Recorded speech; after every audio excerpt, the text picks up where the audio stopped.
Hello everyone. स्वागत है आप सभी का मेरे यूट्यूब चैनल पर। आज हम लोग कोशिका विज्ञान यानी स्टडी ऑफ सेल जिसको क्या कहते हैं साइटोलॉजी के बारे में पढ़ेंगे, जो कि बिहार एसएससी के लिए बहुत ही ज़्यादा इम्पोर्टेंट होगा। ठीक है, तो आइए शुरू करते हैं। सबसे पहला क्या है? Study of cell. ठीक है, study of cell. Study of cell को क्या कहते हैं? साइटोलॉजी। ठीक है, स्टडी ऑफ सेल को क्या कहते हैं? साइटोलॉजी। ठीक है, साइटोलॉजी। ठीक है, स्टडी ऑफ सेल को क्या कहते हैं? साइटोलॉजी। ठीक है, इसी के बारे में हम लोग पूरा चैप्टर पढ़ेंगे। कोशिका विज्ञान सेल के अध्ययन को क्या कहते हैं? साइटोलॉजी कहते हैं। ठीक है, सेल के अध्ययन को कोशिका के अध्ययन को क्या कहते हैं? साइटोलॉजी कहते हैं। ठीक है, कोशिका क्या होता है? कोशिका सभी सजीवों तथा जीवन की आधारभूत संरचना एवं क्रियात्मक इकाई है। ठीक है, कोशिका क्या है आपका? कोशिका क्या है? कोशिका यानी कि सेल। ठीक है, कोशिका क्या है आपका? सभी सजीव अथवा जीवन की आधारभूत संरचना एवं क्रियात्मक इकाई है। ठीक है, क्या है? आधारभूत संरचना, आधारभूत संरचना, संरचना तथा क्रियात्मक इकाई। ठीक है, तथा क्या है? क्रियात्मक इकाई। क्लियर है? तो कोशिका क्या है? सभी सजीवों तथा जीवन की आधारभूत संरचना एवं क्रियात्मक इकाई है। ठीक है, कोशिका क्या है? आधारभूत संरचना तथा क्रियात्मक इकाई है। ठीक है, कोशिका जीव द्रव्य से बनी संरचना होती है। ठीक है, कोशिका किससे बना होता है? जीव द्रव्य से बना संरचना होता है, और इस जीव द्रव्य में कई कार्बनिक तथा अकार्बनिक यौगिक उपस्थित होते हैं। ठीक है, यही कोशिका द्रव्य किससे बनी संरचना होती है? जीव द्रव्य से बनी कई कार्बनिक तथा अकार्बनिक यौगिक उपस्थित होते हैं। ठीक है, कोशिका द्रव्य किससे बनी संरचना है? जीव द्रव्य से। ठीक है, कोशिका किससे बना हुआ संरचना है? जीव द्रव्य से, और इस जीव द्रव्य में क्या होता है? कार्बनिक तथा अकार्बनिक यौगिक उपस्थित होते हैं। ठीक है, कोशिका किससे बनी हुई संरचना है? जीव द्रव्य से। ठीक है, कोशिका किससे बनी हुई संरचना है? जीव द्रव्य से, और इस जीव द्रव्य में क्या होता है? कार्बनिक तथा अकार्बनिक यौगिक उपस्थित रहते हैं। ठीक है, सभी सजीवों की कोशिका एक समान नहीं होती है। ठीक है, सभी सजीवों की कोशिका क्या होता है? एक समान नहीं होती है।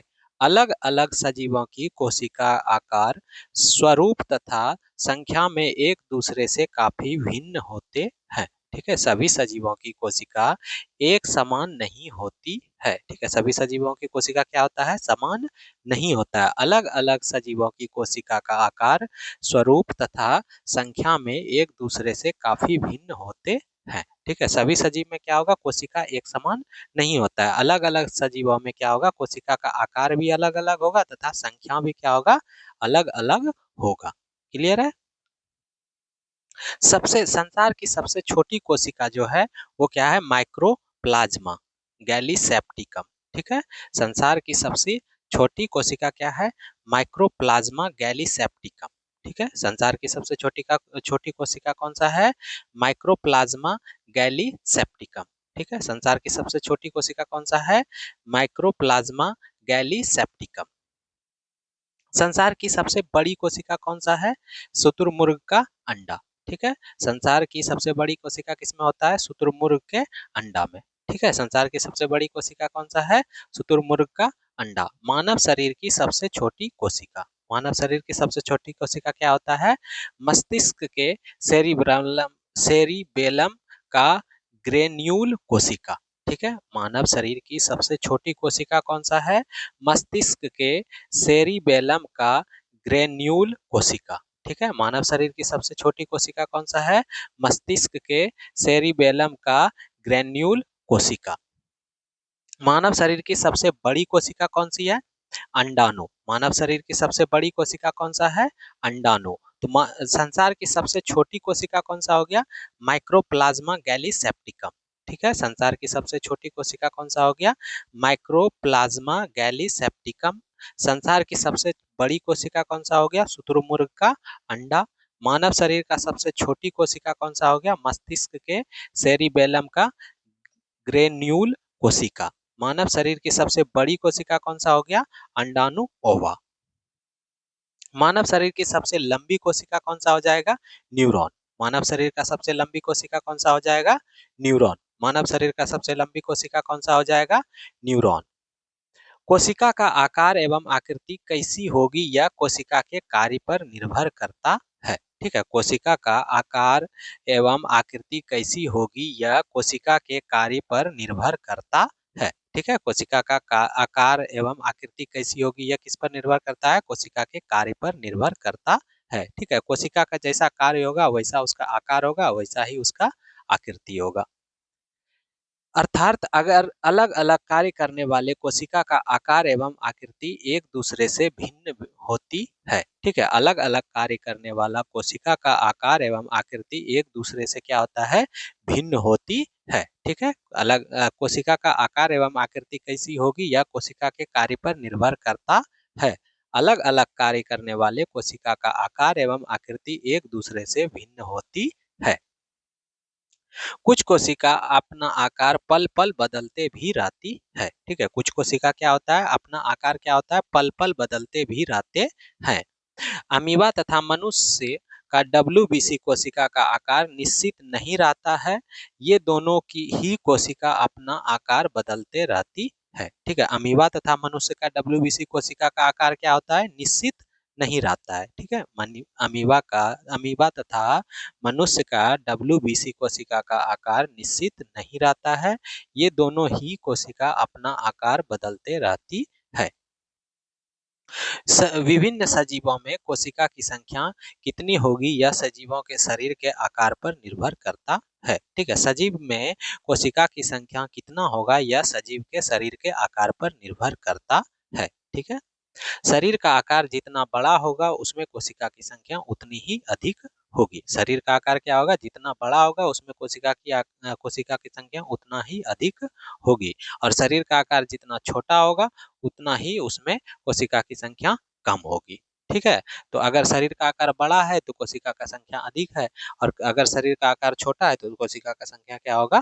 कम होगा। यानी कि विभिन्न सजीवों में कोशिका की संख्या कितनी होगी यह सजीव के शरीर के आकार पर निर्भर करता है।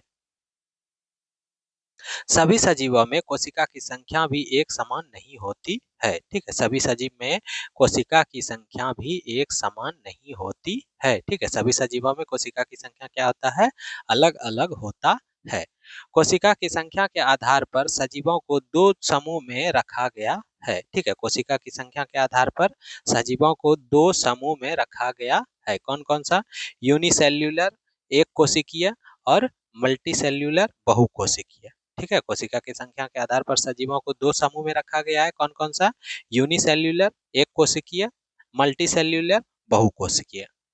पहला देखेंगे हम लोग यूनिसेल्युलर एक कोशिकीय। यूनिसेल्युलर क्या होता है? जब जीवों का शरीर केवल एक ही कोशिका से निर्मित होता है वह एक कोशिकीय जीव कहलाता है। ठीक है, वैसा जीव जिसका शरीर क्या होगा? केवल एक ही कोशिका से निर्मित होगा। ठीक है, वैसा जीव क्या होगा? जिसका शरीर क्या होगा? केवल एक ही कोशिका से निर्मित होगा, वह क्या कहलाएगा? एक कोशिकीय जीव कहलाते हैं। दूसरा है, यह जीव आंखों से दिखाई नहीं पड़ते, इन्हें देखने हेतु सूक्ष्मदर्शी की आवश्यकता पड़ती है। ठीक है, क्या बोल रहा है? यह जीवों के शरीर केवल एक ही, यूनिसेल्युलर किसको बोलेंगे? वह जीव जिसका शरीर क्या होगा? केवल एक कोशिका से निर्मित होगा, वह एक कोशिकीय जीव कहलाते हैं। ठीक है, और यूनिसेल्युलर जीव को हम लोग आंखों से नहीं दिखाई पड़ता है, इन्हें देखने के लिए सूक्ष्मदर्शी की आवश्यकता पड़ती है। यानी यूनिसेल्युलर एक कोशिकीय जीव किसको कहेंगे? जो एक कोशिका से बना होगा, निर्मित होगा, और इसको हम लोग आंख से नहीं देख सकते हैं। इसको देखने के लिए सूक्ष्मदर्शी की आवश्यकता पड़ती है। जैसे एग्जाम्पल के लिए सूक्ष्म जीव, माइक्रो ऑर्गेनिज्म। ठीक है, ये क्या है? आपका यूनिसेल्युलर है, यूनिसेल्युलर का एग्जाम्पल है। ठीक है, अब है मल्टी सेल्युलर बहुकोशिकीय। इन जीवों का शरीर अनेक कोशिका से मिलकर बना होता है। ठीक है, मल्टीसेल्युलर का जो होता है वो क्या होता है, मल्टीसेल्युलर क्या होता है, इन जीवों का शरीर अनेक कोशिका से मिलकर बना होता है। जैसे उदाहरण के लिए सभी दिखने वाले सजीव, जितना भी दिखने वाला सजीव है वो सब क्या है आपका बहुकोशिकीय है, मल्टी सेल्यूलर है। ठीक है, क्यों, क्योंकि ये क्या है, एक से अधिक कोशिका अनेक कोशिकाओं से मिलकर बना होता है। विभिन्न सजीवों में कोशिका की संख्या कितनी होगी यह सजीवों के शरीर के आकार पर निर्भर करता है। ठीक है, विभिन्न सजीवों में कोशिका की संख्या कितनी होगी यह सजीवों के शरीर के आकार पर निर्भर करता है। ठीक है, जितना बड़ा शरीर होगा उतना ज्यादा उसमें कोशिका होगा। शरीर का आकार जितना बड़ा होगा उसमें कोशिका की संख्या उतना ही अधिक होगी। ठीक है, शरीर का आकार जितना बड़ा होगा उसमें कोशिका की संख्या क्या होगा, उतना ही अधिक होगा। अब आते हैं कोशिका का विकास क्रम। ठीक है, कोशिका का विकास क्रम कैसे हुआ। तो सबसे पहला क्या है, 1590 ईस्वी। 1590 ईस्वी में जेड जैनसन एवं तथा एच जैनसन ने माइक्रोस्कोप की खोज की और इसके साथ ही कोशिका अध्ययन का मार्ग खुल गया। ठीक है, 1590 में जेड जैनसन तथा एच जैनसन ने माइक्रोस्कोप की खोज की और इसके साथ ही कोशिका अध्ययन का मार्ग खुल गया। ठीक है, यानी कि 1590 ईस्वी में जेड जैनसन तथा एच जैनसन ने किसका खोज किया, माइक्रोस्कोप का खोज किया, जिसके इसी के साथ ही कोशिका अध्ययन का मार्ग खुल गया। ठीक है, नेक्स्ट उसके बाद आया 1665। ठीक है, पहला कितना था, 1590। ठीक है, पहला कितना था, 1590। 1590 में क्या हुआ था, जेड जैनसन। ठीक है, किसके द्वारा, जेड जैनसन। ठीक है, जेड जैनसन तथा एच जैनसन। ठीक है, एच जैनसन के द्वारा क्या किया गया, माइक्रोस्कोप का खोज किया गया और इसी के साथ कोशिका अध्ययन का मार्ग खुल गया। ठीक है, उसके बाद कितना आया, 1665। ठीक है, कितना आया, 1665। 1665 में क्या हुआ, रॉबर्ट हुक ने अपनी द्वारा बनाए गए माइक्रोस्कोप से कोशिका की खोज की। ठीक है, रॉबर्ट हुक ने क्या किया, रॉबर्ट हुक ने अपनी द्वारा बनाए गए माइक्रोस्कोप से कोशिका की खोज की और कोशिका का नामकरण भी रॉबर्ट हुक के द्वारा किया गया। ठीक है, 1665 में क्या हुआ, रॉबर्ट हुक ने अपनी द्वारा बनाए गए माइक्रोस्कोप से कोशिका की खोज की और कोशिका का नामकरण भी रॉबर्ट हुक द्वारा किया गया। ठीक है, कोशिका लैटिन शब्द से बना है जिसका शाब्दिक अर्थ होता है छोटा कमरा। ठीक है, कोशिका किस शब्द से बना हुआ है, लैटिन शब्द से बना हुआ है। ठीक है, कोशिका किस शब्द से बना हुआ है, लैटिन शब्द से बना हुआ है जिसका अर्थ क्या होता है, छोटा कमरा। ठीक है, कोशिका किस शब्द से बना हुआ है, लैटिन शब्द से बना हुआ है और इसका अर्थ क्या होता है, छोटा कमरा। रॉबर्ट हुक ने कोशिका का खोज कॉर्क के टुकड़े में किया था। ठीक है, रॉबर्ट हुक ने कोशिका का खोज किस में किया था, कॉर्क के टुकड़े में किया था। कॉर्क यानी पेड़ की छाल। ठीक है, उस रॉबर्ट हुक द्वारा खोजा गया कोशिका का मृत कोशिका था। ठीक है, रॉबर्ट द्वारा खोजा गया कोशिका मृत कोशिका था। ठीक है, रॉबर्ट द्वारा खोजा गया जो कोशिका था वो कैसा था, मृत कोशिका था। तो कोशिका का लैटिन शब्द से बना है जिसका शाब्दिक अर्थ क्या होता है, छोटा कमरा। रॉबर्ट हुक ने कोशिका की खोज किसमें किया था, कॉर्क के टुकड़े में किया था। ठीक है, कॉर्क मतलब पेड़ की छाल और रॉबर्ट हुक द्वारा खोजा गया कोशिका कैसा था, मृत या जीवित था, तो मृत था। ठीक है, नेक्स्ट आया उसके बाद 1683। ठीक है, कितना, 1683। 1683 में क्या हुआ, ल्यूवेन हॉक द्वारा सर्वप्रथम जीवित कोशिका की खोज की गई। ठीक है, जीवित कोशिका की खोज कब किया गया, 1683 ईस्वी में, किसके द्वारा, ल्यूवेन हॉक के द्वारा। ठीक है, 1683 में ल्यूवन हॉक द्वारा सर्वप्रथम जीवित कोशिका की खोज की गई। ठीक है, तो सर्वप्रथम जीवित कोशिका की खोज कब की गई, 1683 ईस्वी में, किसके द्वारा, ल्यूवेन हॉक के द्वारा। ठीक है, ल्यूवेन हॉक ने पहले की तुलना में उन्नत माइक्रोस्कोप द्वारा जीवित कोशिका के रूप में जीवाणु, प्रोटोजोआ, आरबीसी कोशिकाओं को देखा। ठीक है, ल्यूवेन हॉक ने पहले की तुलना में उन्नत माइक्रोस्कोप द्वारा जीवित कोशिका के रूप में जीवाणु, प्रोटोजोआ आरबीसी कोशिका को देखा। ठीक है, तो आपको यह ध्यान में रखना है कि सबसे पहले जीवित कोशिका का खोज किसने किया था? ल्यूवेन हॉक ने। कब किया था? 1683। और सबसे पहले जीवित कोशिका के रूप में किसे देखा गया था ल्यूवेन हॉक के द्वारा? जीवाणु, प्रोटोजोआ, आरबीसी। ठीक है, तो ल्यूवेन हॉक ने पहले की तुलना में उन्नत माइक्रोस्कोप द्वारा जीवित कोशिका के रूप में जीवाणु, प्रोटोजोआ, आरबीसी कोशिकाओं को देखा। उसके बाद आया 1831। ठीक है, कितना आया? 1831। रॉबर्ट ब्राउन ने कोशिका के मध्य एक गोल संरचना देखी जिसका नाम उन्होंने केंद्रक नाम दिया। ठीक है, कब? 1831 में रॉबर्ट ब्राउन ने कोशिका के मध्य, ठीक है, कोशिका के मध्य एक गोल संरचना देखी। ठीक है, किसके अंदर देखा? किसके मध्य देखा? कोशिका के मध्य। क्या देखा? गोल संरचना देखी जिसका नाम उन्होंने क्या दिया? केंद्रक। ठीक है, जिसका नाम उन्होंने केंद्रक दिया। ठीक है, जिसका नाम उन्होंने क्या दिया? केंद्रक दिया। ठीक है, तो रॉबर्ट हुक ने 1831 में कोशिका के मध्य एक गोल संरचना देखी जिसका नाम उन्होंने केंद्रक दिया। उसके बाद समय आया 1839 से 1838 से 39 का। तो इस टाइम क्या हुआ? जैक स्लाइडेन तथा स्वान ने कोशिका मतवाद यानी सेल थ्योरी प्रस्तुत की। ठीक है, कब किया?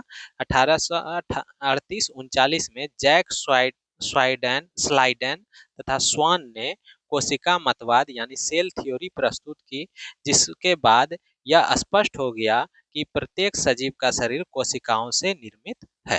ठीक है, कब यह स्पष्ट हुआ? 1838 से 1839 में। ठीक है, क्या हुआ? 1838 से 1839 में जैकब स्लाइडेन तथा स्वान ने कोशिका मतवाद यानी सेल थ्योरी प्रस्तुत किया। ठीक है, सेल थ्योरी किसने प्रस्तुत किया? जैकब स्लाइडेन तथा स्वान ने। कब किया? 1838-39 में। ठीक है, जिसके बाद यह स्पष्ट हो गया कि प्रत्येक सजीव का शरीर कोशिकाओं से निर्मित है। उसका स्लाइडन तथा स्वान के द्वारा प्रस्तुत कोशिका मतवाद की प्रमुख बात। ठीक है, स्लाइडन तथा स्वान के द्वारा जो सेल थ्योरी प्रस्तुत किया गया उसके बारे में कुछ प्रमुख बातें। प्रत्येक जीव का शरीर एक अथवा अनेक कोशिकाओं से निर्मित होता है। ठीक है, प्रत्येक जीव का शरीर क्या होता है? एक अथवा अनेक कोशिकाओं से निर्मित होता है। प्रत्येक जीव की उत्पत्ति एक कोशिका से होती है। ठीक है, प्रत्येक जीव की उत्पत्ति क्या होता है? एक कोशिका से ही होती है। ठीक है, प्रत्येक जीव की उत्पत्ति क्या होता है? एक कोशिका से ही होती है। उसका तीसरा क्या था? प्रत्येक कोशिका अपने आप में एक स्वाधीन इकाई है, परंतु सब कोशिका मिलकर काम करते हैं, परिणाम स्वरूप एक जीव का निर्माण होता है। ठीक है, सेल थ्योरी का तीसरा स्टेटमेंट क्या था? प्रत्येक कोशिका अपने आप में एक स्वाधीन इकाई है, परंतु सब कोशिका मिलकर काम करते हैं, परिणाम स्वरूप एक जीव का निर्माण होता है। कोशिका की उत्पत्ति जिस भी प्रक्रिया से हो उसमें कोशिका का केंद्रक मुख्य भूमिका अदा करता है। ठीक है, कोशिका की उत्पत्ति जिस भी क्रिया से हो, ठीक है, कोशिका का उत्पत्ति जिस भी क्रिया से हो उसमें कोशिका का केंद्रक मुख्य भूमिका अदा करता है। ठीक है, नेक्स्ट उसके बाद समय आया 1839 का।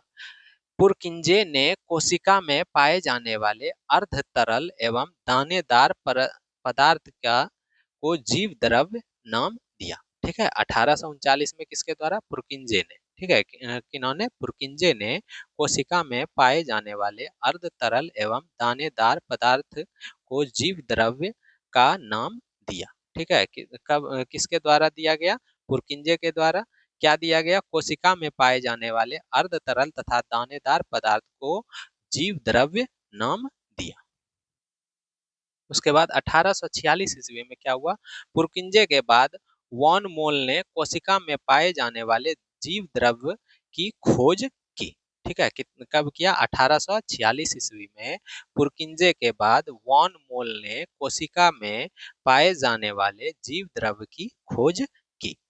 उसके बाद आया 1855 का समय। 1855 में रुडोल्फ विर्चो ने यह पता लगाया कि नए कोशिका का निर्माण पहले मौजूद कोशिका के विभाजन के फलस्वरूप होता है। ठीक है, क्या बोला गया? 1855 ईस्वी में रुडोल्फ विर्चो ने यह बता दिया कि नए कोशिका का निर्माण पहले मौजूद कोशिकाओं के विभाजन के फलस्वरूप होता है। ठीक है, ये कब पता चला? 1855 में। किसके द्वारा? रुडोल्फ विर्चो ने क्या बताया कि नए कोशिका का निर्माण जो होता है वो पहले कोशिकाओं के विभाजन के फलस्वरूप होता है। ठीक है, नए कोशिकाओं का जो निर्माण होता है वो पहले मौजूद कोशिकाओं के विभाजन के फलस्वरूप होता है। ये किसके द्वारा बताया गया? रुडोल्फ विर्चो के द्वारा। कब बताया गया? 1855 ईस्वी में। उसके बाद आया समय 1861 का। 1861 में क्या हुआ? मैक्स सुल्जे ने कोशिका को जीव द्रव्य का एक पिंड बताया।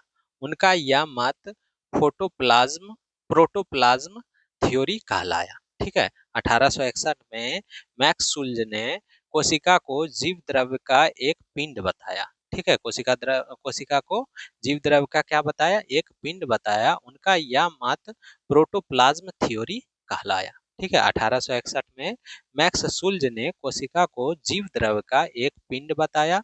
उनका यह मत प्रोटोप्लाज्म थ्योरी कहलाया। उसके बाद समय आया 1931 का।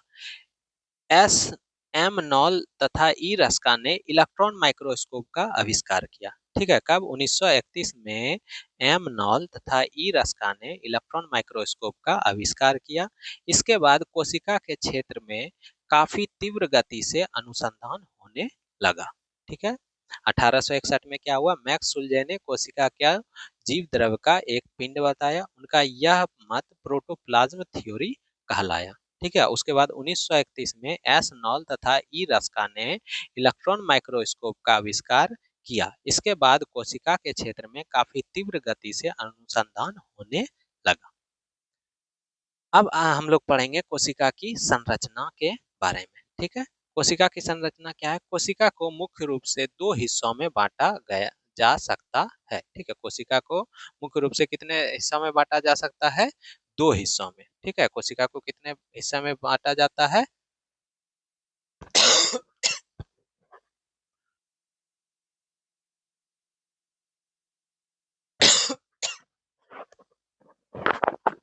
कोशिका को दो हिस्से में बांटा जाता है। ठीक है, दो हिस्से में बांटा जाता है। पहला कौन सा?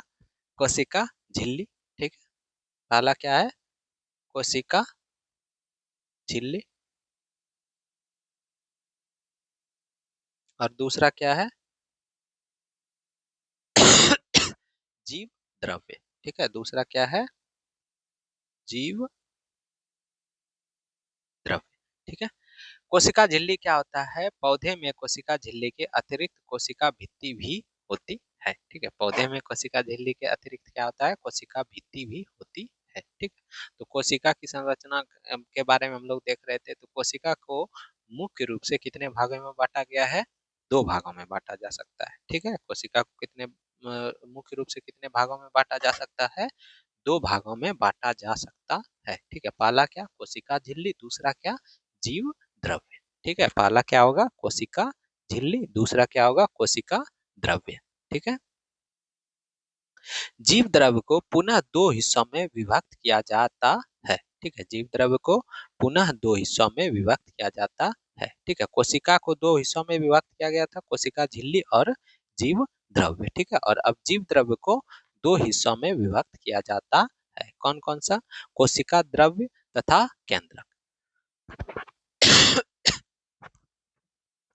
जीव द्रव्य को पुनः दो हिस्सों में विभक्त किया जाता है। कौन कौन सा? कोशिका द्रव्य और केंद्रक। ठीक है, जीव द्रव्य को पुनः दो हिस्सों में विभक्त किया जाता है। ठीक है, कौन कौन सा हो गया? कोशिका द्रव्य और केंद्रक। ठीक है, कोशिका द्रव्य में ढेर सारी रचनाएं पाई जाती है। ठीक है, कोशिका द्रव्य में क्या होता है? ढेर सारी रचनाएं पाई जाती है जो दो प्रकार के होते हैं। ठीक है, कोशिका द्रव्य में क्या होता है? ढेर सारी संरचनाएं पाई जाती है। ठीक है, जिसमें जो क्या है? दो प्रकार के होते हैं। कौन कौन सा? जीव द्रव्य रचनाएं और मेटाप्लास्ट। ठीक है, कोशिका द्रव्य में ढेर सारी रचनाएं पाई जाती है जो कितने प्रकार के होते हैं? दो प्रकार के होते हैं। कौन कौन सा? जीव द्रव्य रचनाएं और मेटाप्लास्ट। ठीक है, तो कोशिका द्रव में ढेर सारी रचनाएं पाई जाती है जो दो प्रकार के होते हैं। कौन कौन सा? जीव द्रव्यीय रचनाएं यानी और मेटाप्लास्ट। पहला है जीव द्रव्य रचनाएं, ठीक है, ऑर्गेनोइड्स। इसके अंतर्गत जीवित रचनाएं आती है जिनमें बढ़ने तथा विभाजन करने की क्षमता होती है, ठीक है। जीव द्रव्यीय रचनाएं में क्या होता है? जीव द्रव्यीय रचनाएं के अंतर्गत जीवित रचनाएं आते हैं, ठीक है। जीव द्रव्यीय रचनाएं के अंतर्गत क्या आते हैं? जीवित रचनाएं आते हैं जिनमें बढ़ने तथा विभाजन करने की क्षमता होती है।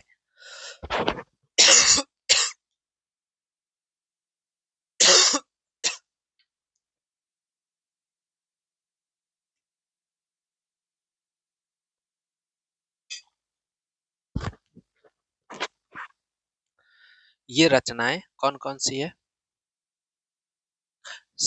सेंट्रोसोम, अंतर्द्रव्य जालिका, राइबोसोम, माइटोकॉन्ड्रिया, लवक और गोल्जी और लाइसोसोम, ठीक है। तो जीव द्रव्य रचनाएं के अंतर्गत जीवित रचनाएं आती है जिसे जिस जिनमें बढ़ने या विभाजन करने की क्षमता होती है। तो जीव द्रव्य की कौन कौन सी रचनाएं हैं? सेंट्रो सेंट्रोसोम, अंतर्द्रव्य जालिका, राइबोसोम, माइटोकॉन्ड्रिया, लवक, गोल्जी और लाइसोसोम, ठीक है। दूसरा हमारा मेटाप्लास्ट, ठीक है। मेटाप्लास्ट ये निर्जीव रचनाएं है जिनमें न तो बढ़ने की क्षमता होती है और न ही विभाजन करने की, ठीक है। मेटाप्लास्ट में क्या होता है? मेटाप्लास्ट क्या होता है? निर्जीव रचनाएं होती है जिनमें न तो बढ़ने की क्षमता होती है और न ही विभाजन करने की। मेटाप्लास्ट के अंतर्गत रसधानी, वसाकन, प्रोटीन प्रोटीन, ग्लाइकोजेन, पीत आदि आते हैं, ठीक है। मेटाप्लास्ट के अंतर्गत क्या क्या आते हैं? रसधानी, वसाकन, प्रोटीन, ग्लाइकोजेन, पीत आदि आते हैं। अब हम लोग पढ़ेंगे कोशिका झिल्ली, ठीक है, सेल मेम्ब्रेन। कोशिका झिल्ली यानी कि सेल मेम्ब्रेन क्या होता है? प्रत्येक कोशिका के चारों ओर बहुत ही पतली, जीवित, मुलायम तथा लचीली झिल्ली होती है जो कोशिका झिल्ली कहलाती है, ठीक है। प्रत्येक कोशिका के चारों ओर बहुत ही पतली, ठीक है, प्रत्येक कोशिका के चारों ओर बहुत ही पतली, जीवित, मुलायम तथा लचीली झिल्ली होती है जो कोशिका झिल्ली कहलाती है, ठीक है। प्रत्येक कोशिका के चारों ओर बहुत ही पतली, जीवित, मुलायम तथा लचीली झिल्ली होती है जो कोशिका झिल्ली कहलाती है। यह लगभग 75 एंगस्ट्रॉम मोटा होता है, ठीक है। कोशिका झिल्ली कितना मोटा होता है? लगभग 75 एंगस्ट्रॉम मोटा होता है।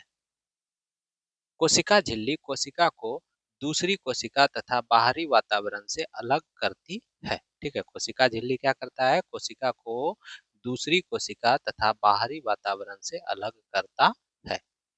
कोशिका झिल्ली अर्ध पारगम्य तथा या रचनात्मक पारगम्य होती है क्योंकि इस झिल्ली से होकर कुछ भी पदार्थ कोशिका के अंदर बाहर आ जा सकता है, सभी पदार्थ नहीं, ठीक है। कुछ ही पदार्थ कोशिका के अंदर बाहर आ जा सकता है, सभी पदार्थ नहीं, ठीक है। तो कोशिका झिल्ली कोशिका को दूसरी कोशिका तथा बाहरी वातावरण से अलग करती है और कोशिका झिल्ली अर्ध पारगम्य यानी सेमी मेम्ब्रेबल या चयनात्मक पारगम्य सेलेक्टिव परमेबल होती है क्योंकि इस झिल्ली से होकर कुछ ही पदार्थ कोशिका के अंदर बाहर आ जा सकते हैं, सभी पदार्थ नहीं। कोशिका झिल्ली लिपिड और प्रोटीन की बनी होती है। इस झिल्ली में दो परत प्रोटीन की तथा इनके बीच एक परत वसा की होती है, ठीक है। कोशिका झिल्ली लिपिड तथा प्रोटीन की बनी होती है। कोशिका झिल्ली किसकी बनी होती है? लिपिड तथा प्रोटीन की बनी होती है। इस झिल्ली में दो परत प्रोटीन की तथा इनके बीच एक परत वसा की होती है। ठीक है, कोशिका झिल्ली किसकी बनी होती है? लिपिड तथा प्रोटीन की बनी होती है। इस झिल्ली में दो परत प्रोटीन की तथा इनके बीच एक परत वसा की होती है। कोशिका झिल्ली के संबंध में तरल मोजाइक मॉडल सिंगर और निकोलसन ने दिया था। ठीक है, कोशिका झिल्ली के संबंध में तरल मोजाइक सिंगर मॉडल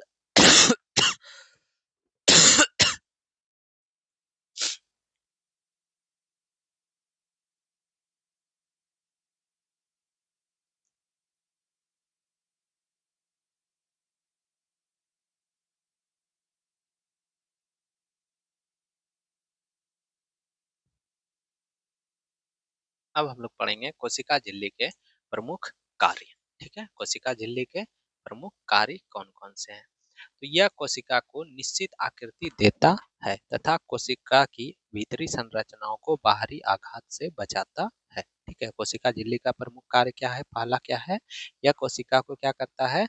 आकृति देता है। ठीक है, कोशिका झिल्ली क्या करता है? कोशिका को आकृति देता है तथा कोशिका की भीतरी संरचनाओं को बाहरी आघात से बचाता है। ठीक है, यह कोशिका के अंदर जाने तथा बाहर आने वाले पदार्थ पर नियंत्रण रखता है। ठीक है, कोशिका झिल्ली क्या करता है? कोशिका के अंदर जाने तथा बाहर आने वाले पदार्थ पर नियंत्रण रखता है। ठीक है, और कोशिका झिल्ली कोशिका की निश्चित आकृति देता है और कोशिका के भीतरी संरचनाओं को बाहरी आघात से बचाता है। एक कोशिकीय जीवों में कोशिका झिल्ली द्वारा ही सीलिया फ्लैजिला तथा कूटपाद का निर्माण होता है। ठीक है, एक कोशिकीय जीवों में कोशिका झिल्ली द्वारा ही सीलिया फ्लैजिला तथा कूटपाद का निर्माण होता है। कोशिका द्वारा होने वाले परासरण तथा विसरण की क्रिया कोशिका झिल्ली द्वारा ही संपन्न होता है। ठीक है, एक कोशिकीय जीवों में कोशिका झिल्ली द्वारा ही सीलिया फ्लैजिला तथा कूटपाद का निर्माण होता है। कोशिका द्वारा होने वाले परासरण तथा विसरण की क्रिया कोशिका झिल्ली द्वारा ही संपन्न होता है।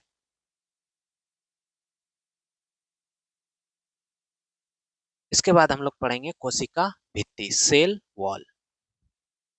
पौधा तथा कवक में कोशिका झिल्ली के बाहर एक और परत होती है जो कोशिका भित्ति कहलाती है। ठीक है, पौधा तथा कवक में कोशिका झिल्ली के बाहर एक और परत होती है। ठीक है, पौधा तथा कवक में कोशिका झिल्ली के बाहर एक और परत होती है जो कोशिका भित्ति कहलाती है। कोशिका भित्ति कोशिका झिल्ली के तरह न तो जीवित झिल्ली है और ना ही अर्धपारिगम। ठीक है, कोशिका भित्ति क्या है? कोशिका झिल्ली की तरह ना ही जीवित झिल्ली है और ना ही अर्धपारिगम है। ठीक है, यानी कि कोशिका झिल्ली क्या था? हमारा अर्धपारिगम में था। ठीक है, तो पौधे तथा कवक में कोशिका झिल्ली के बाहर एक और परत होती है जो कोशिका भित्ति कहलाती है। कोशिका भित्ति कोशिका झिल्ली के तरह न तो जीवित झिल्ली है और ना ही अर्धपारिगम झिल्ली है। कोशिका भित्ति तीन परतों का बना एक मोटी भित्ति है। ठीक है, कोशिका भित्ति कितने परतों का बना हुआ एक मोटी भित्ति है? तीन परतों का बना एक मोटी भित्ति है। ठीक है, कोशिका भित्ति तीन परतों का बना एक मोटी भित्ति है। पदार्थ को कोशिका भित्ति सेल्यूलोज तथा हेमीसेल्यूलोज की बनी होती है। ठीक है, पौधे की कोशिका भित्ति, ठीक है, पौधे की कोशिका भित्ति सेल्यूलोज तथा हेमीसेल्यूलोज की बनी होती है। ठीक है, पौधे की कोशिका भित्ति तथा कोशिका भित्ति सेल्यूलोज तथा हेमीसेल्यूलोज की बनी होती है। कवकों की कोशिका भित्ति काइटिन तथा हेमीसेल्यूलोज की बनी होती है। कवकों की कोशिका भित्ति काइटिन तथा हेमीसेल्यूलोज की बनी होती है और पौधे की कोशिका भित्ति सेल्यूलोज तथा हेमीसेल्यूलोज की बनी होती है और वहीं कवकों की कोशिका भित्ति काइटिन तथा हेमीसेल्यूलोज की बनी होती है। अब कोशिका भित्ति के प्रमुख कार्य को हम लोग देखेंगे। यह भित्ति कोशिका भित्ति पौधे के कोशिका की रक्षात्मक परत है जो कोशिका को निश्चित आकार, मजबूती तथा सुरक्षा प्रदान करती है। ठीक है। कोशिका भित्ति क्या है? कोशिका भित्ति पौधे के कोशिका की रक्षात्मक परत है जो कोशिका को निश्चित आकार, मजबूती तथा सुरक्षा प्रदान करती है। कोशिका भित्ति कोशिका को सूखने से बचाता है या विभिन्न कोशिकाओं को जोड़ने का कार्य करता है। ठीक है, कोशिका भित्ति कोशिका को क्या करता है? सूखने से बचाता है एवं विभिन्न कोशिकाओं को जोड़ने का कार्य करता है। कोशिका भित्ति एक निर्जीव संरचना है जो पारिगम्य होता है और यह कोशिका झिल्ली को ही सुरक्षा देता है। ठीक है, कोशिका भित्ति एक निर्जीव संरचना है जो पारिगम्य होता है और यह कोशिका झिल्ली को ही सुरक्षा देता है। कोशिका द्रव्य, ठीक है, कोशिका द्रव्य, कोशिका जीव द्रव्य का वह भाग जो केंद्रक तथा कोशिका झिल्ली के मध्य होता है उसे कोशिका द्रव्य कहा जाता है। ठीक है, जीव कोशिका द्रव्य क्या है? जीव द्रव्य का वह भाग जो केंद्रक तथा कोशिका झिल्ली के मध्य होता है। ठीक है, कहाँ? जीव द्रव्य का वह भाग जो केंद्रक तथा कोशिका झिल्ली के मध्य होता है उसे ही कोशिका द्रव्य कहा जाता है। कोशिका द्रव्य या जीव द्रव्य रंगहीन, अर्ध पारदर्शक तथा अर्ध तरल पदार्थ है। ठीक है, कोशिका द्रव्य क्या है? रंगहीन, अर्ध पारदर्शक तथा अर्ध तरल पदार्थ है। ठीक है, कोशिका द्रव्य या जीव द्रव्य कैसा होता है? रंगहीन, अर्ध पारदर्शक तथा अर्ध तरल पदार्थ है। यह एक प्रकार का कोलाइड है जिसमें 80% तक जल होता है। ठीक है, कोशिका द्रव्य क्या है? एक प्रकार का कोलाइड है जिसमें क्या होता है? 80% तक का जल होता है। जल के अलावे जीव द्रव्य में लगभग 30% तत्व पाए जाते हैं जिनमें oxygen, carbon dioxide, hydrogen, nitrogen मुख्य है। ठीक है, जल के अलावे जीव द्रव्य में लगभग 30% तत्व पाए जाते हैं जिनमें ऑक्सीजन हो गया, कार्बन हो गया सॉरी, हाइड्रोजन हो गया, नाइट्रोजन मुख्य रूप से होते हैं। कोशिका द्रव्य में कई जीवित तथा कार्य करने वाले रचनाएं मौजूद रहती है जिसे कोशिका अंगक कहते हैं। कोशिका द्रव्य में कई जीवित तथा कार्य करने वाले रचनाएं मौजूद होती है जिसे क्या कहते हैं? कोशिका अंगक कहते हैं। ठीक है, तो जल के अलावा जीव द्रव्य में लगभग 30% तत्व होता है। ठीक है, जिनमें ऑक्सीजन, कार्बन, हाइड्रोजन, नाइट्रोजन मुख्य है। कोशिका द्रव्य में कई जीवित तथा कार्य करने वाले रचनाएं मौजूद होती है जिसे कोशिका अंगक कहते हैं।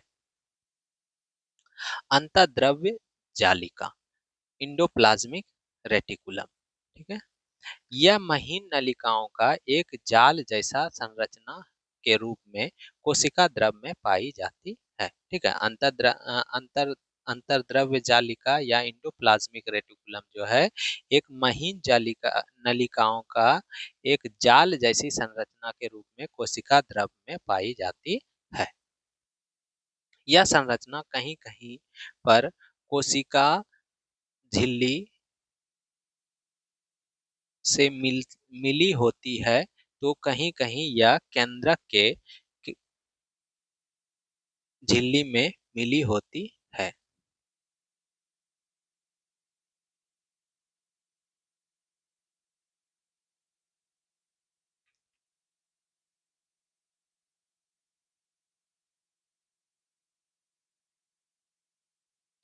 यह संरचना कहीं कहीं पर कोशिका झिल्ली से मिली होती है तो कहीं कहीं पर केंद्रक केंद्रक झिल्ली से मिली होती है। ठीक है, यह क्या होता है? यह संरचना कहीं कहीं केंद्रक कोशिका झिल्ली से मिली होती है तो कहीं कहीं पर केंद्रक झिल्ली से मिली होती है। यह संरचना लिपो लिपोप्रोटीन, लिपिड और प्रोटीन की बनी होती है। ठीक है, यानी आपका अंतःद्रव्य जालिका जो होता है वो किसका बना होता है?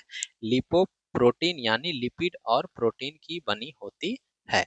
कोशिका द्रव्य में यानी ईआर इंडोप्लाज्मिक रेटिकुलम दो प्रकार का होता है। ठीक है, कोशिका द्रव में ई आर कितने प्रकार का होता है? 2 प्रकार का होता है। ठीक है, कोशिका द्रव में ई आर कितने प्रकार का होता है? 2 प्रकार का होता है। कौन सा? चिकनी अंतर्द्रव्य जालिका स्मूथ ई आर, या फिर खुरदुरी अंतर्द्रव्य जालिका यानी रफ ई आर। ठीक है, चिकनी अंतर्द्रव्य जालिका स्मूथ ई आर और खुरदुरी अंतर्द्रव्य जालिका यानी rough E R. Rough ER के झिल्ली पर राइबोसोम के सूक्ष्म कण पाए जाते हैं, जबकि स्मूथ ईआर पर राइबोसोम उपस्थित नहीं होते हैं। ठीक है, क्या बोल रहा है? रफ ईआर के झिल्ली पर राइबोसोम के सूक्ष्म कण पाए जाते हैं, जबकि स्मूथ ईआर पर राइबोसोम उपस्थित नहीं होते हैं। अपने विशेष संरचना के कारण अंतर्द्रव्य जालिका को कोशिका का कंकाल तंत्र कहा जाता है। अपनी विशेष संरचना के कारण अंतर्द्रव्य जालिका को कोशिका का कंकाल तंत्र कहा जाता है। इस संरचना की खोज सर्वप्रथम पोर्टर पोर्टर क्लाउडे तथा फूलम ने किया था, जबकि इसका प्रथम बार नामकरण पोर्टर तथा कलमैन के द्वारा किया गया। ठीक है, इस संरचना की खोज सर्वप्रथम पोर्टर क्लाउडे तथा फूलम ने किया था, जबकि इसका प्रथम बार नामकरण किसके द्वारा किया गया था? पोर्टर तथा कलमैन के द्वारा किया गया था। अंतर्द्रव्य जालिका को वर्तमान समय में एर्गेस्टोप्लाज्मा, ठीक है, एर्गेस्टोप्लाज्मा भी कहा जाता है। ठीक है, अंतर्द्रव्य जालिका को वर्तमान समय में एर्गेस्टोप्लाज्मा भी कहा जाता है। अंतर्द्रव्य जालिका के प्रमुख कार्य कौन कौन सा है? यह अंतः कोशिकीय परिवहन का कार्य करती है। ठीक है, अंतर्द्रव्य जालिका क्या करता है? अंतः कोशिकीय परिवहन का कार्य करती है। अंतर्जालिका के नली में तरल द्रव्य भरा रहता है, जिसे यह कोशिका द्रव के विभिन्न हिस्सों में वितरित करती है। ठीक है, अंतर्जालिका के प्रमुख कार्य कौन सा है? अंतर्द्रव्य जालिका के नली में तरल पदार्थ भरा होता है, जिसे यह कोशिका द्रव के विभिन्न हिस्सों में वितरित करते रहती है। कोशिका द्रव के अंदर प्रोटीन का परिवहन मुख्यतः अंतर्द्रव्य जालिका द्वारा किया जाता है। ठीक है, कोशिका द्रव के अंदर प्रोटीन का परिवहन मुख्यतः अंतर्द्रव्य जालिका द्वारा किया जाता है। चिकनी अंतर्द्रव्य जालिका वसा तथा कोलेस्ट्रॉल के संश्लेषण में भाग लेती है। चिकनी अंतर्द्रव्य जालिका वसा तथा कोलेस्ट्रॉल के संश्लेषण में भाग लेता है। खुरदुरी अंतर्द्रव्य जालिका प्रोटीन संश्लेषण में मदद करता है। ठीक है, खुरदुरी अंतर्द्रव्य जालिका किसके संश्लेषण में मदद करता है? प्रोटीन के संश्लेषण में। और वहीं चिकनी अंतर्द्रव्य जालिका वसा तथा कोलेस्ट्रॉल के संश्लेषण में भाग लेती है। अंतर्द्रव्य जालिका उन कोशिकाओं में अधिक पाई जाती है जिनमें प्रोटीन, वसा, हार्मोन का संश्लेषण होता है। ठीक है, अंतर्द्रव्य जालिका उन कोशिकाओं में अधिक पाई जाती है जिनमें प्रोटीन, वसा, हार्मोन्स का संश्लेषण होता है। जैसे मनुष्य के यकृत, अग्नाशय के कोशिका में अंतर्द्रव्य जालिका की संख्या अधिक होती है। ठीक है, अंतर्द्रव्य जालिका उन कोशिकाओं में अधिक पाई जाती है जिसमें प्रोटीन, वसा, हार्मोन का संश्लेषण होता है। जैसे मनुष्य के यकृत, अग्नाशय के कोशिका में अंतर्द्रव्य जालिका की संख्या अधिक होती है। मानव यकृत में पाए जाने वाले चिकनी अंतर्द्रव्य जालिका यकृत को विष के प्रभाव को नष्ट करने में मदद करता है। ठीक है, मानव यकृत में पाए जाने वाले चिकनी अंतर्द्रव्य जालिका यकृत को विष के प्रभाव को नष्ट करने में मदद करता है। राइबोसोम, राइबोसोम क्या है? राइबोसोम एक दानेदार संरचना है जो अंतर्द्रव्य जालिका के ऊपर या अकेले या गुच्छे के रूप में कोशिका द्रव में बिखरे रहते हैं। ठीक है, राइबोसोम क्या है? राइबोसोम एक दानेदार संरचना है। ठीक है, राइबोसोम क्या है? आपका एक दानेदार संरचना है जो अंतर्द्रव्य जालिका के ऊपर या अकेले या गुच्छों के रूप में कोशिका द्रव में बिछड़े होते हैं। यह झिल्ली विहीन तथा सबसे छोटा कोशिका अंगक है। ठीक है, राइबोसोम क्या है आपका? झिल्ली विहीन तथा सबसे छोटा कोशिका अंगक है। ठीक है, राइबोसोम क्या है? झिल्ली विहीन तथा सबसे छोटा कोशिका अंगक है। कोशिका द्रव में जो राइबोसोम गुच्छे के रूप में पाए जाते हैं उसे पॉलीराइबोसोम या पॉलीसोम कहते हैं। ठीक है, कोशिका द्रव में जो राइबोसोम मुख्य रूप से पाए जाते हैं, ठीक है, गुच्छे में के रूप में पाए जाते हैं उसे क्या कहते हैं? पॉलीराइबोसोम या पॉलीसोम कहते हैं। पॉलीसोम में सभी राइबोसोम मैसेंजर आरएनए यानी एमआरएनए के धागे से समान रचना में बंधे होते हैं। ठीक है, पॉलीसोम में सभी राइबोसोम मैसेंजर आरएनए यानी कि एमआरएनए के धागे में समान रचना से बंधे होते हैं।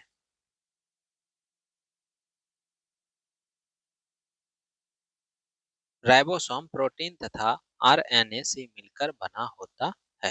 ठीक है, राइबोसोम किससे किससे मिलकर बना होता है? प्रोटीन तथा आरएनए से मिलकर बना होता है। अब आते हैं, राइबोसोम दो प्रकार के होते हैं, 70S राइबोसोम और 80S राइबोसोम। ठीक है, राइबोसोम कितने प्रकार के होते हैं? दो प्रकार के, 70S राइबोसोम और 80S राइबोसोम। और 70S राइबोसोम के दो सब यूनिट होते हैं, कौन कौन सा? 30S और 50S। ठीक है, 70S राइबोसोम के दो मुख्य सब यूनिट होते हैं, कौन कौन सा? 30S और 50S।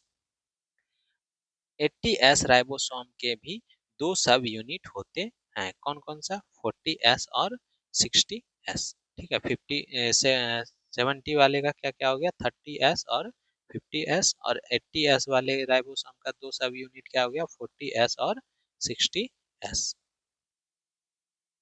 राइबोसोम की खोज सर्वप्रथम रॉबिन्सन तथा ब्राउन ने पादप कोशिका में किया था। राइबोसोम की खोज सर्वप्रथम रॉबिन्सन तथा ब्राउन ने पादप कोशिका में किया था। जंतु कोशिका में राइबोसोम का खोज जी ई पैलाडे द्वारा किया गया था। ठीक है, जंतु कोशिका में राइबोसोम का खोज जी ई पैलाडे द्वारा किया गया था। राइबोसोम का नामकरण रॉबर्ट के द्वारा किया गया। राइबोसोम का नामकरण रॉबर्ट के द्वारा किया गया। राइबोसोम का नाम किसके द्वारा किया गया? रॉबर्ट के द्वारा किया गया।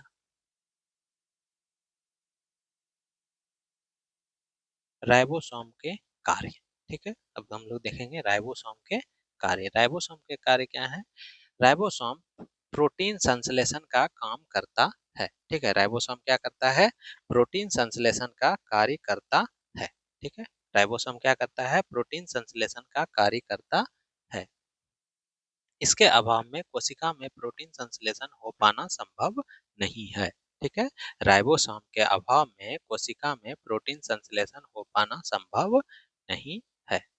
राइबोसोम को कोशिका का प्रोटीन फैक्ट्री कहा जाता है। ठीक है, राइबोसोम को कोशिका का प्रोटीन फैक्ट्री कहा जाता है।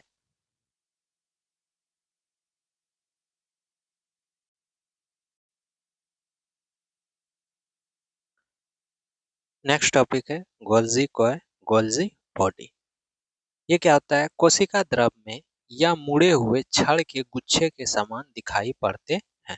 ठीक है, गोल्जी कोय क्या होता है? कोशिका द्रव में यह छड़ मुड़े हुए छड़ के गुच्छे के समान दिखाई पड़ते हैं। यानी गोल्जी कोय जो होता है वो कोशिका द्रव में मुड़े हुए छड़ के गुच्छे के समान दिखाई पड़ते हैं।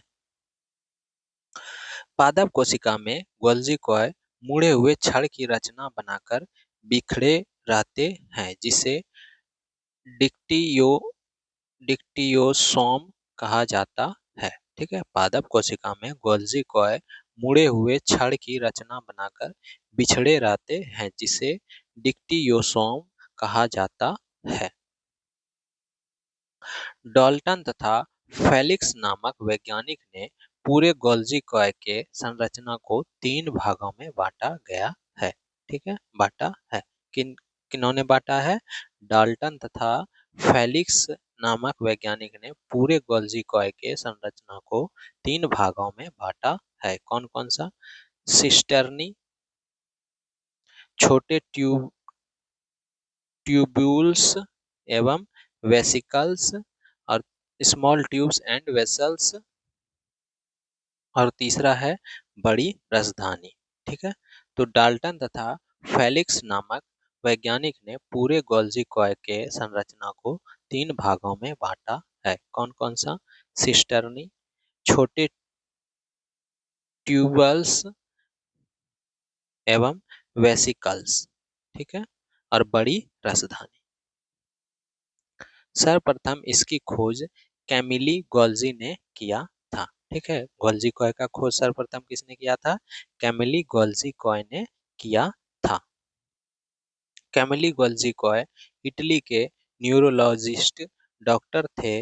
उन्होंने यह संरचना की खोज तंत्रिका कोशिका में की थी। ठीक है, कैमिलो गोल्जी गोल्जी इटली के क्या थे? न्यूरोलॉजिस्ट डॉक्टर थे। उन्होंने इस संरचना की खोज तंत्रिका कोशिका में की थी। फैमिली सॉल गोल्जी ने कैमिलो गोल्जी ने इस संरचना का नाम आंतरिक जालिका वत उपकरण रखा था, परंतु बाद के समय इसका नाम गोल्जी कॉय पड़ गया। ठीक है, बाद में इसका नाम गोल्जी कॉय पड़ गया। ठीक है, कैमिलो गोल्जी ने इस संरचना का नाम आंतरिक जालिका वत उपकरण इंटरनल रेटिकुलर अपैरेटस रखा था, परंतु बाद के समय में इसका नाम गोल्जी कॉय पड़ गया, गोल्जी बॉडी पड़ गया। गोल्जी कॉय का कार्य, प्रमुख कार्य। यह अंगक carbohydrate, lipid, protein, nucleic acid जैसे पदार्थों का पैकेजिंग, संग्रह तथा श्रवण करता है। ठीक है, क्या करता है? यह अंगक क्या करता है? यह अंगक carbohydrate, lipid, protein, nucleic acid जैसे पदार्थों का पैकेजिंग, संग्रहण तथा श्रवण करता है। यह कोशिका का मुख्य सेक्रेशन ऑर्गेनल श्रवण अंगक है। ठीक है, यह कोशिका का मुख्य सेक्रेशन ऑर्गेनल यानी श्रवण अंगक है। यह लाइसोसोम जैसे महत्वपूर्ण कोशिका अंगक के निर्माण में मदद करते हैं। ठीक है, यह लाइसोसोम जैसे महत्वपूर्ण कोशिका के अंगक निर्माण में कार्य करते हैं। ठीक है, कोशिका के अंदर ग्लाइकोलिपिड तथा ग्लाइकोप्रोटीन का निर्माण गोल्जी कॉय में होता है। ठीक है, कोशिका के अंदर ग्लाइकोलिपिड तथा ग्लाइकोप्रोटीन का निर्माण गोल्जी कॉय में ही होता है। नेक्स्ट टॉपिक है लाइसोसोम। ठीक है, लाइसोसोम यह कोशिका की झिल्लीदार थैलियां जैसी संरचना है। लाइसोसोम क्या है? कोशिका द्रव्य की झिल्लीदार थैलियां जैसी संरचना है। इस थैलियों की आकृति हमेशा एक जैसी बनी रहती है। यह बहुरूपता को दर्शाता है। ठीक है, पॉलीमॉर्फिज्म। ठीक है, लाइसोसोम क्या होता है? कोशिका द्रव्य की झिल्लीदार थैलियां जैसी संरचना है। इस थैलियों की आकृति हमेशा एक जैसी बनी रहती है। यह बहुरूपता को दर्शाता है। लाइसोसोम लाइसोसोम पौधे के कोशिका की तुलना में जंतु कोशिका में प्रचुर मात्रा में पाए जाते हैं। लाइसोसोम पौधे के कोशिका की तुलना में जंतु कोशिका में प्रचुर मात्रा में पाए जाते हैं। लाइसोसोम थैली के अंदर हर प्रकार के हाइड्रोलाइटिक एंजाइम पाए जाते हैं। ठीक है, लाइसोसोम थैली के अंदर हर प्रकार के हाइड्रोलाइटिक एंजाइम पाए जाते हैं। इन एंजाइमों में इतनी क्षमता है कि यह कोशिका द्रव्य एवं उसमें उपस्थित सभी जीवित संरचनाओं को नष्ट कर सकता है। ठीक है, इन एंजाइमों में इतनी क्षमता है कि कोशिका द्रव्य एवं उसमें उपस्थित सभी जीवित संरचनाओं को नष्ट कर सकता है। लाइसोसोम को आत्महत्या की थैली कहा जाता है। ठीक है, लाइसोसोम को आत्महत्या की थैली भी कहा जाता है। ठीक है, लाइसोसोम का खोज सर्वप्रथम 1998 में डी डबे के द्वारा किया गया था। ठीक है, लाइसोसोम का खोज सर्वप्रथम कब किया गया था? 1998 में। किसके द्वारा? डी डबे के द्वारा किया गया था। ठीक है, लाइसोसोम का खोज कब किया गया था? 1998 में। ठीक है, लाइसोसोम का खोज कब किया गया था? 1998 में। और किसके द्वारा किया गया था? डी डबे के द्वारा किया गया था। डी डबे को इस कार्य हेतु 1974 में नोबेल पुरस्कार प्राप्त हुआ था। डी डबे को इस कार्य हेतु 1974 में नोबेल पुरस्कार प्राप्त हुआ था। लाइसोसोम के प्रमुख कार्य।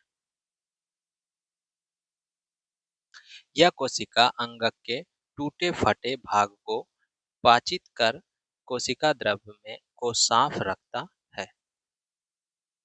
यह कोशिका अंगक के टूटे फटे भाग को पाचित कर कोशिका द्रव को साफ रखता है।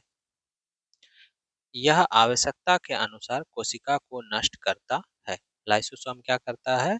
आवश्यकता के अनुरूप कोशिका को नष्ट करता है। यह कोशिका को विषाणु, जीवाणु तथा अन्य सूक्ष्म जीवों के संक्रमण से बचाता है। यह कोशिका को क्या करता है? विषाणु, जीवाणु तथा अन्य सूक्ष्म जीवों के संक्रमण से बचाता है। उसके बाद आते हैं माइटोकॉन्ड्रिया। ठीक है, माइटोकॉन्ड्रिया की आकृति बहुत ही ज्यादा परिवर्तनशील होती है। माइटोकॉन्ड्रिया की आकृति क्या होता है? बहुत ही ज्यादा परिवर्तनशील होती है। जंतु कोशिका कोशिका का यह सबसे बड़ा कोशिकांग है। जंतु माइटोकॉन्ड्रिया क्या है? जंतु कोशिका का यह सबसे बड़ा कोशिकांग है। ठीक है, तो जंतु कोशिका का सबसे बड़ा कोशिकांग क्या है? माइटोकॉन्ड्रिया। माइटोकॉन्ड्रिया दोहरी झिल्ली की बनी होती है। ठीक है, माइटोकॉन्ड्रिया क्या होता है? दोहरी झिल्ली की बनी होती है। ठीक है, माइटोकॉन्ड्रिया क्या होता है? दोहरी झिल्ली की बनी होती है। माइटोकॉन्ड्रिया की भीतरी झिल्ली में अनेक अंगुली जैसी उभार निकला रहता है जिसे क्रिस्टी कहते हैं। माइटोकॉन्ड्रिया के भीतरी झिल्ली में अनेक उंगली जैसी उभार निकला रहता है जिसे क्रिस्टी कहते हैं। माइटोकॉन्ड्रिया के आंतरिक झिल्ली में के आंतरिक झिल्ली से घिरे जगह में मैट्रिक्स भरा रहता है। माइटोकॉन्ड्रिया के आंतरिक झिल्ली से घिरे जगह में मैट्रिक्स भरा रहता है। मैट्रिक्स में राइबोसोम, डीएनए, आरएनए, मैग्नीशियम तथा कैल्शियम आयन तथा कई एंजाइम्स पाए जाते हैं। मैट्रिक्स में राइबोसोम, डीएनए, आरएनए, मैग्नीशियम तथा कैल्शियम आयन तथा कई अन्य एंजाइम पाए जाते हैं। राइबोसोम इसमें 70S प्रकार के होते हैं। ठीक है, राइबोसोम इसमें मैट्रिक्स में जो राइबोसोम होता है वो कौन सा होता है? 70S प्रकार के होते हैं। माइटोकॉन्ड्रिया में की संख्या पौधे की कोशिका में कम तथा जंतु की कोशिका में काफी ज्यादा होती है। माइटोकॉन्ड्रिया की संख्या पौधे की कोशिका में कम तथा जंतु की कोशिका में काफी ज्यादा होता है। माइटोकॉन्ड्रिया की खोज रिचर्ड अल्टमान ने किया था और इसका नाम बायोब्लास्ट रखा। ठीक है, माइटोकॉन्ड्रिया की खोज किसने किया था? रिचर्ड अल्टमान ने किया था। ठीक है, और इसका क्या नाम रखा था? बायोब्लास्ट। ठीक है, माइटोकॉन्ड्रिया का खोज किसने किया था? रिचर्ड अल्टमान ने किया था। इसका नाम क्या रखा? बायोब्लास्ट रखा। वेंडा ने इसका नाम माइटोकॉन्ड्रिया रखा। ठीक है, इस माइटोकॉन्ड्रिया किसने रखा? वेंडा ने। ठीक है, वेंडा ने इसका नाम माइटोकॉन्ड्रिया रखा। माइटोकॉन्ड्रिया के कार्य। कोशिकीय श्वसन की प्रक्रिया यही संपन्न होता है तथा श्वसन के दौरान निर्मित एटीपी माइटोकॉन्ड्रिया में ही जमा रहता है। ठीक है, माइटोकॉन्ड्रिया का क्या कार्य है कि कोशिकीय श्वसन की प्रक्रिया यही संपन्न होती है तथा श्वसन के दौरान निर्मित एटीपी माइटोकॉन्ड्रिया में ही जमा रहता है। एटीपी जमा रहने के कारण माइटोकॉन्ड्रिया को कोशिका का ऊर्जा गृह कहा जाता है। ठीक है, एटीपी जमा रहने के कारण माइटोकॉन्ड्रिया को कोशिका का ऊर्जा गृह कहा जाता है। ठीक है, एटीपी जमा रहने के कारण माइटोकॉन्ड्रिया को कोशिका का ऊर्जा गृह कहा जाता है। सबसे पहले किंग सबरी ने यह बताया था कि कोशिका श्वसन माइटोकॉन्ड्रिया में होता है। ठीक है, सबसे पहले किंग सबरी ने यह बताया था कि कोशिकीय श्वसन माइटोकॉन्ड्रिया में होता है। ठीक है, सबसे पहले किसने? किंग सबरी ने क्या बताया था? कोशिका श्वसन कहाँ होता है? माइटोकॉन्ड्रिया में होता है। वार वर्ग ने कोशिकीय श्वसन के लिए उत्तरदायी एंजाइम का खोज माइटोकॉन्ड्रिया में किया। ठीक है, वार वर्ग ने कोशिकीय श्वसन के लिए उत्तरदायी एंजाइम का खोज माइटोकॉन्ड्रिया में किया।